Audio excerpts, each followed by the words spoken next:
Si riprenderà da un calcio di punizione, lo batte subito Tassone per Quadraccia, può pensare al tiro, va con la punta Quadraccia, un palo anche per l'Admaiora, non è finita perché si va ancora alla conclusione, ma ammazza, come al solito blocca la sfera. Rezza di cronaca, bisogna pur dire che il Bar Cristal ne ha colpiti 2, nel frattempo incoronato dal vertice arriva il tiro di Tassone, anzi no scusate, di Quadraccia, e il 3-1 dell'Admaiora che riesce ad accorciare le distanze.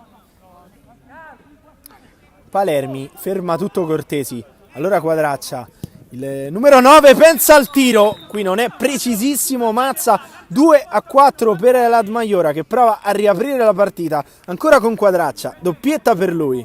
Il Bar Cristal ha perso un po' di fiducia e ovviamente, come avviene sempre in questi casi, ne ha guadagnata l'Admaiora, che è in trend positivo e deve sfruttarlo qui con Quadraccia ancora dalla distanza, tripletta del numero 9 che porta l'Admaiora ad una sola rete dal Bar Cristal, 3-4.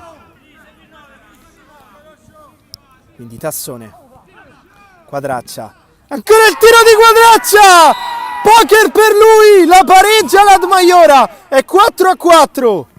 Una conclusione questa che impatta però sulla barriera. Proprio il numero 9 adesso che deve tenere palla, ottimo il dribbling di Quadraccia che si sposta sul destro, va ancora la conclusione, ancora un errore di Mazza, la rimonta dell'Admaiora, è 5-4, sono 5 le reti di Quadraccia che sta trascinando la sua squadra.